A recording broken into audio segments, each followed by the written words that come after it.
ഛത്തീസ്ഗഡിൽ മനുഷ്യക്കടത്ത് ആരോപിച്ച് മലയാളികളായ കന്യാസ്ത്രീകളെ അറസ്റ്റ് ചെയ്തതിൽ പ്രതിഷേധിച്ച് ഉപ്പുതറയിൽ പ്രതിഷേധ മാർച്ച് നടത്തി. CPM ഉപ്പുതറ വളകോട് ലോക്കൽ കമ്മിറ്റിയുടെ നേതൃത്വത്തിലാണ് പ്രതിഷേധ മാർച്ച് സംഘടിപ്പിച്ചത്.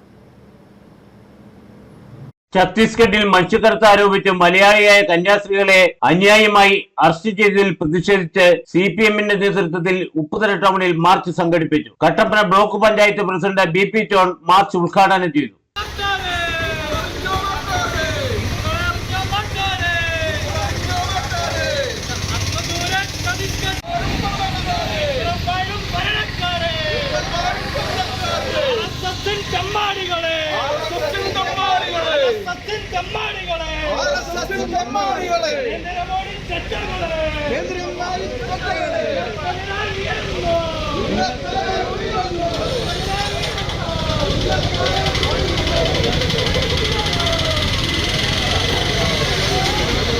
RSSനെയും BJPയെയും പ്രതിക്കൂട്ടിലാക്കിയാണ് പ്രകടനം നടന്നത്. CPM ഉപ്പുതറ ലോക്കൽ കമ്മിറ്റി ഓഫീസിൽ നിന്നും ആരംഭിച്ച മാർച്ച് ടൗൺ ചുറ്റി കൊച്ചുപാലത്തിൽ സമാപിച്ചു. നേതാക്കളായ BP John, K Kalesh Kumar, ME Satheesan എന്നിവർ പ്രകടനത്തിന് നേതൃത്വം വഹിച്ചു. Idukki vision news, Upputhara.